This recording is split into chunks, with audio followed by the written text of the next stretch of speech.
Assalamualaikum warahmatullahi wabarakatuh. Tabik pun, perkenalkan saya Ervina Yolanda, mahasiswa S2 Universitas Muhammadiyah Metro, jurusan Manajemen. Hari ini saya akan mencoba untuk memaparkan mengenai budaya organisasi di mana dosen pengampunya adalah Dr. Febrianto. Pada hari ini, kita akan mencoba membedah ada 6 konten utama, yaitu mengapa budaya organisasi itu penting, yang kedua adalah pengertian dari budaya organisasi itu sendiri, yang ketiga, definisi menurut para ahli, keempat, 7 karakter budaya organisasi, kelima, peran dan fungsi budaya organisasi, dan yang keenam adalah dampak budaya organisasi tersebut. Yang pertama, mari kita akan mencoba membedah ya, mengapa budaya organisasi itu penting. Yang harus dipahami bahwa organisasi dengan struktur serupa maupun strategi yang sama dapat ditiru, tetapi budaya organisasinya itu tidak dapat ditiru. Karena budaya organisasi itu adalah DNA yang menentukan cara pikir, cara bekerja, hingga cara kita mengambil keputusan yang krusial. Strategi bisnis mungkin bisa ditiru oleh kompetitor, tetapi budaya organisasi yang kuat tidak akan pernah bisa diduplikasi dalam waktu yang singkat. Budaya adalah pembeda antara organisasi bukan hanya sekedar bertahan dengan organisasi yang mementingkan pasar.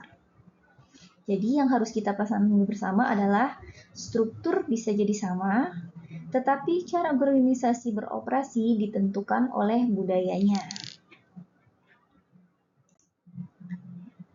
Pengertian dari budaya organisasi itu sendiri. Jadi, budaya merupakan sebuah ekosistem yang saling terhubung. Jadi, budaya organisasi adalah jembatan yang menghubungi antara nilai, sikap, perilaku, dan kinerja.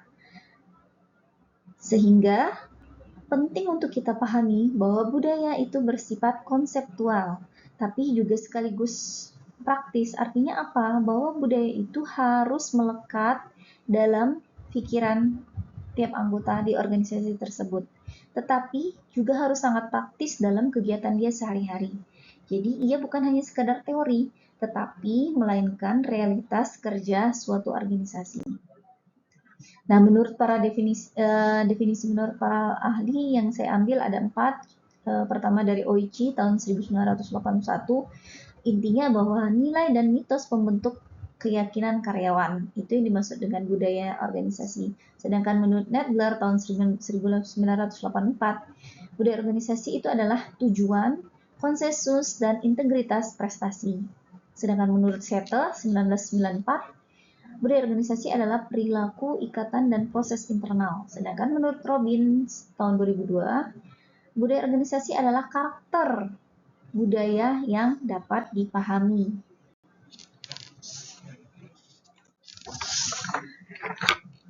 Baik, kita akan mencoba membedah apa aja sih 7 karakter budaya organisasi. Yang pertama adalah inovasi dan pengambilan resiko. Yang kedua, perhatian terhadap detail. Ketiga, orientasi pada hasil.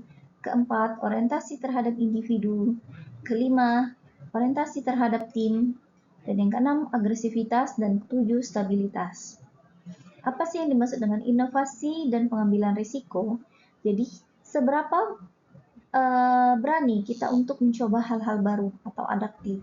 Yang kedua adalah perhatian terhadap detail. Ketepatan dalam setiap proses kerja itu seperti apa. Yang ketiga, orientasi pada hasil. Bahwa fokus kita pada efektivitas dan pencapaian. Yang keempat, orientasi terhadap individu dan orientasi terhadap tim. Jadi terjadinya keseimbangan antara menghargai kondisi personil dan kekuatan dalam berkolaborasi. Yang keenam dan ketujuh, agresivitas dan stabilitas. Artinya apa? Semangat kompetitif namun tetap menjaga keberlangsungan organisasi. Jadi kita harus agresif atau kompetitif tetapi tetap menjaga keberlangsungan organisasi. Jadi dapat kita simpulkan apa sih peran dan fungsi budaya organisasi? Yang pertama adalah pedoman perilaku tanpa pengawasan ketat.